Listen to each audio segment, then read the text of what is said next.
Thank you, Chair. I don't think I'm going to need those 5 minutes today. All the questions has been asked, everything that I've written down, everyone has asked my questions. Dr. Mary, your complaint, your instruction to the minister, I need you to focus. Dr. Mary? Yes, I'm listening. Sorry. Oh, okay. Wasn't listening in my microphone. Okay. Your instruction, your complaint to the minister has caused great havoc in our country. Do you realize this? We are now having to pay 4 ministers. Well, how was I to anticipate that? I didn't think anybody would do anything about it. I just wanted to put on record what they were doing.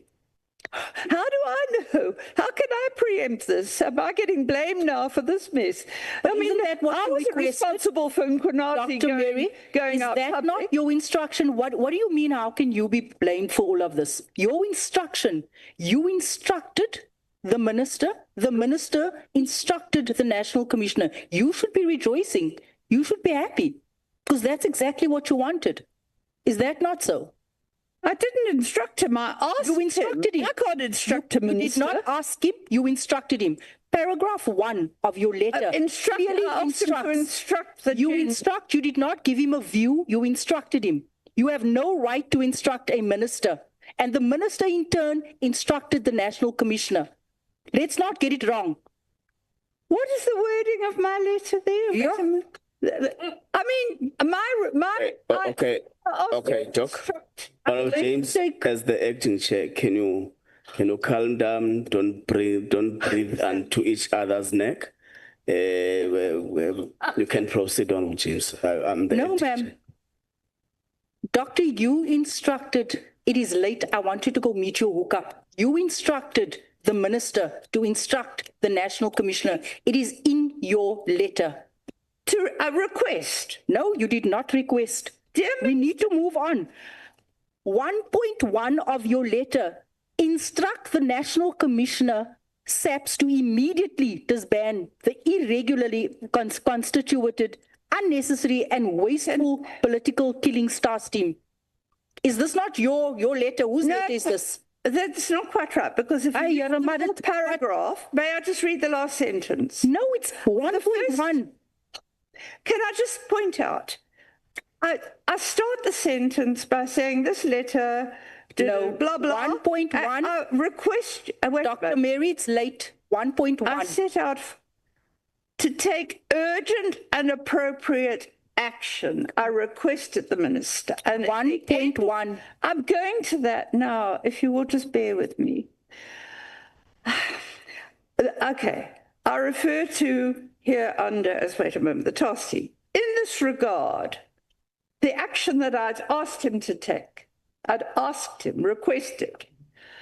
In this regard, I request that you, number one. Do we have the same letter in front of us? It's 1, 1. 001132. Annexure. Do we have this in front of us? 1.1.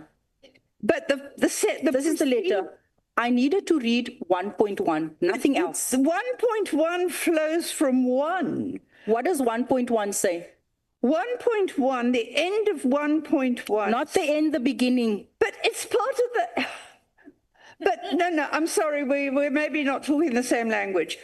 This is... May I just read this? Okay, the last sentence.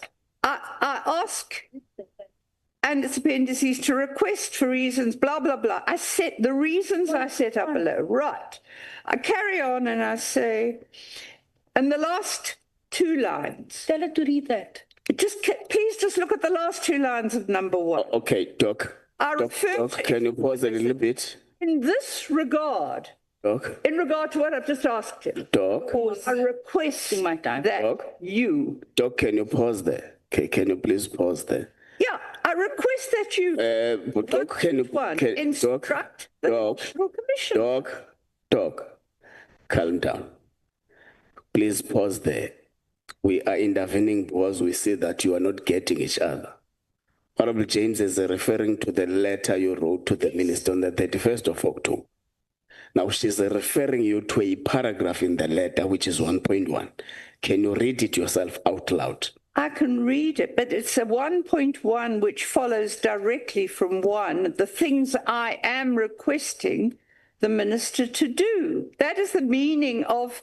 You can read 1 the and read National 1.1. Commissioner. Doc, you can read 1 and read 1.1, both of them. All right. Let me read the whole thing.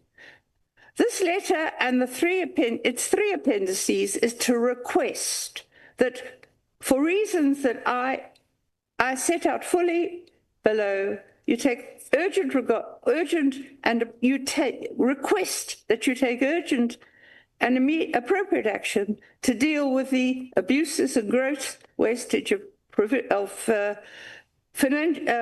personal and financial resources by the irregularly constituted political killings task team. In this regard, I have in brackets, I refer to here under as the task team. Right. New sentence. In this regard, I request, I don't obstruct it, I request that you, 1.1, instruct the National Commissioner, SAPS, to immediately disband the irregularly constituted unnecessary... Okay, stop there. Thank you. So Thank you. that's Thank the you. sentence. That's the sentence, yes. Yeah. You requested him to instruct. Yeah, I'm requesting... It's an instruction. You are saying that the minister must instruct the National Commissioner. I'm asking him to. I'm not instructing him to. I'm asking him to instruct the National Commission. Professor, when one reads your letter alongside the minister's directive, right, it becomes evident that your letter formed the foundation of the minister's decision. Right. It becomes evident that your letter formed the foundation of the minister's decision to disband the PKTT. You give 3 reasons in your letter, written the end of October. The minister writes end of December. You give 3 instructions. You give 3 instructions. Your first paragraph says immediately. The minister gives 3 instructions. In his letter, it also says immediately. Is that a coincidence? Look, You both give 3 instructions, both as immediately. Say to the minister, You need to allow me to finish so that you can go for your hookup this evening. You need to allow me to finish. Sure. You give 3 instructions. Yeah, The minister gave 3. let me help Honorable James. Yeah, How do I know what the minister's going to do? I can ask. I'm asking. I don't instruct him, I'm asking him. look at me. Yeah. Look at me. Honorable James is talking to. Okay, Yeah, all right. I'm trying to reply we can proceed. and Honorable James. clarify. That's what I'm trying to do. I can't answer your question about why the minister did it. I honestly can't, because I've never spoken to him about why he did it. And I'm getting the blame for it. I mean, it's just, I'd never have done it if I'd known. Quite frankly, I think it's... But it has precipitated some investigations. Look at it that way. Let me get back to my question. When one reads your letter alongside the minister's directive, it becomes evident that your letter formed the foundation of the minister's decision. Am I right? You both had 3 instructions. You both said immediately in there. It was 8 weeks apart. You should be rejoicing that your activism has finally paid off. Because this is what you wanted. You said it was wasteful. You said it didn't add value. Yeah. You said it was unnecessary. You said dockets were going missing. So yes. Look, as I said, I never anticipated this. I never thought a minister would act. I'm trying to guess why he did act, and I'm sure he wouldn't have only acted on what I said. I mean, it may have been the last straw that broke the proverbial camel's back. Well, we've been thinking about it, and yeah, if she's saying it, maybe I have to take it. I'm guessing. This is not a place, Doctor, this is not a place where you come and guess. Let me move on. General Kwanazi testified that there may have been a third force behind your letter. That there may have been a third force. How do you respond to that allegation? Well, he must define what he means by a third force. to start with. Do you think it's the fact that there are so many similarities between your letter and the minister's? Well, that's not a third force. What it's doing is suggesting I'm being motivated by something sinister.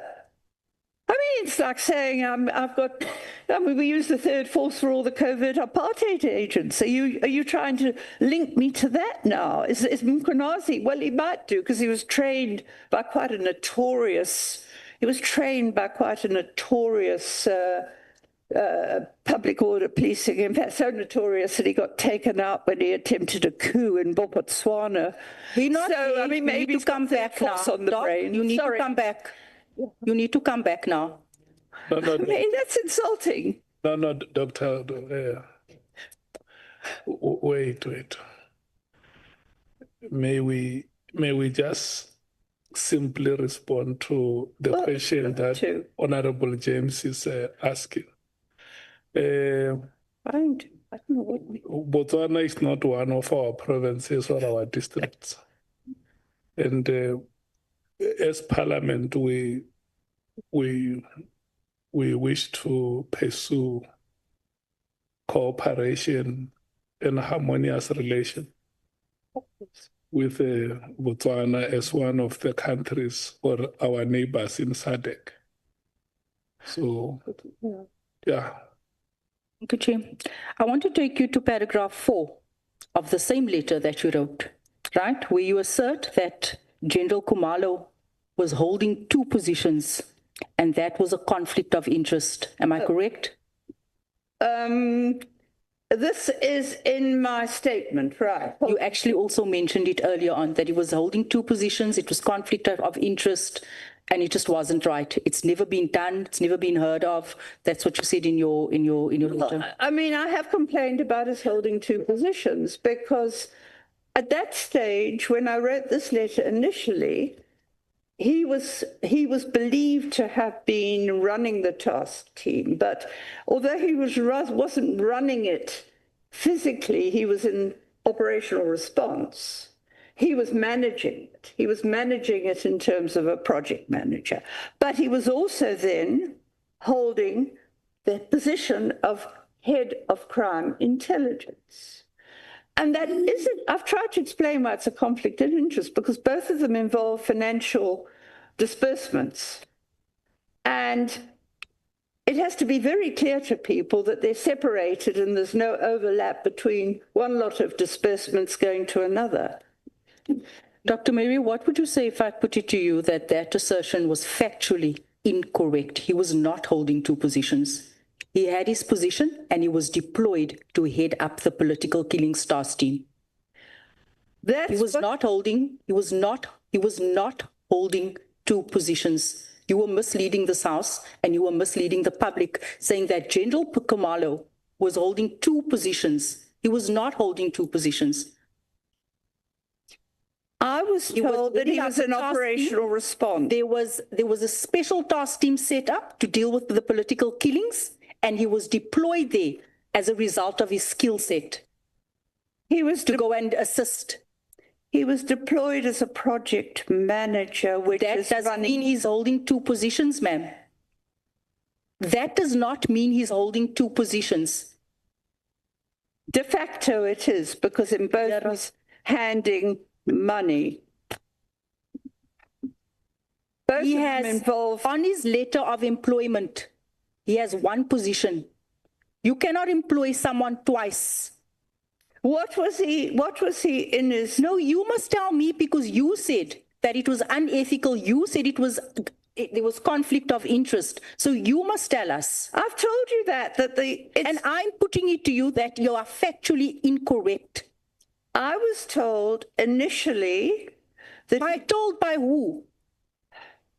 By investigators in the task unit. That was misleading you. And by, actually, I think the other person who told me, well, the person who told me initially that they were going to move Khumalo out of operational response was on the parliamentary committee at the time, Philip Mchunu.